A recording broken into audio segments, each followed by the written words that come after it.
Hey, how's it going? I'm a student here at JTech. My name is Antonio Pineda, and today we're going to be covering a full point inspection of a car and an oil change. Just note, this is not my car. This is a school car. Alright? So if you follow me over here, what you want to do first for an oil change is you want to inspect. Alright? By checking the dipstick. You're looking for any type of particles of metal or anything that's not supposed to be there. If it's really thick, almost like honey right now, if you look at it, it's good oil. Like how it's supposed to be, it's clean. Alright, and while you're under here, you'll be checking the fluid, right? So you'll be checking the radiator fluid, the power steering fluid, the brake fluid. Alright?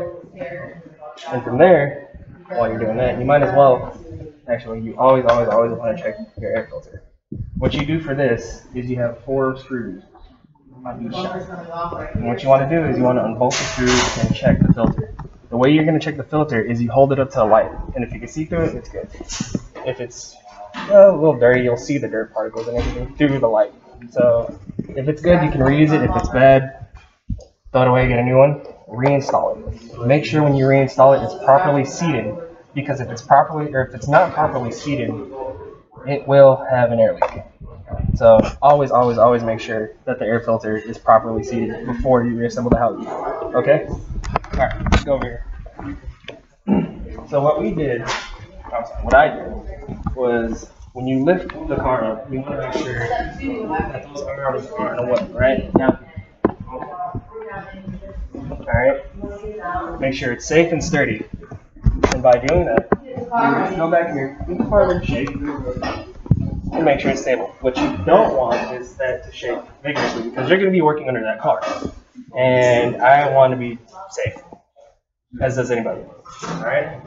So now, we're going to lift up the car, and we're going to look underneath and get ready for our oil change. Ready? Clear? All clear.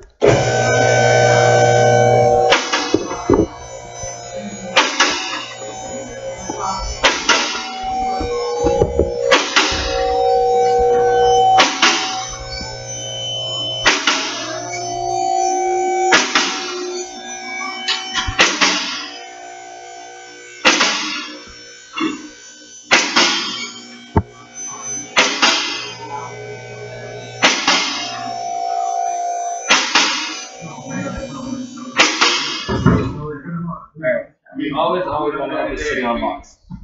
So once you get it up all the way, push this. Once you hear that, it's sitting on lock, and you're perfectly safe. Alright, so for an oil change, you're going to want to grab one of these oil sucks. What you want to do is set it where the drain plug is, right? So if you come over here, what you want to do is you want to loosen this drain plug, alright, to where all the oil is just pouring in here. And then after that, what you want to do is you want to take out that oil filter, which again, many students have worked on this car, so they want to reuse that filter. That's what it looks like. Alright, so while you're waiting for that oil to drain, you're going to want to inspect under the car, right? See if there's any leaks, any cracks, or any abrasions that's not supposed to be there. So you can go back here and look at the lines, right? Here's your breakdown. Make sure that there's no leaks, nothing, right? Clean. No type of liquid down there. Other side, same thing. Clean. Alright? And then right here, you want to check if there's any type of leak under your transmission or from the oil pan that wasn't already there since it's draining. Alright? So other than that, just wait till it's done, and then while we're waiting, we can also inspect the tires.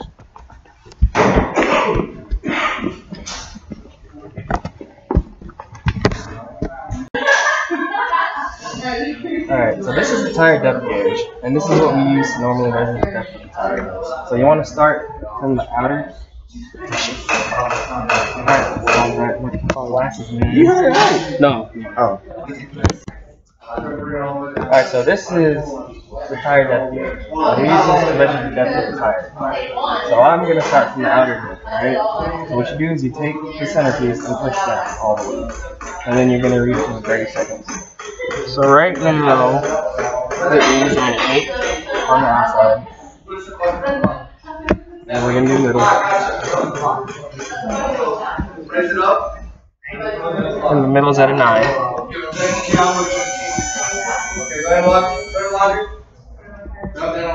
And the inner is also at a 9. And that's how you measure the depth of the tire. To be off, because when you did the oil change, you always want to take the cap off so it has a steady flow. But since the cap is already off, what you're going to do is you're going to put the new oil in the engine and always make sure it is the oil that is manufacturer's suggested. So after you put that in, close this up and recheck the dipstick just to make sure that the oil is good. Since all the oil is drained out of the oil pan, what you're going to do is you're going to reinstall the plug, alright, and then you're going to put a brand new filter to the specs of the car. And then from there, you're going to lower the car, and then you're going to put the oil in according to what the manufacturer says use for oil. Alright? Inspection for your brakes. You always want to check the rotors and the pads. So the way you check the rotor is if you run your fingers through and there's a groove that's not supposed to be there. And the way you check the pads, normally you have to gauge, but we did this yesterday, so when we checked it, the pads were in the green. Alright? So now that that was checked, we would reinstall the tire and put that down in the tire.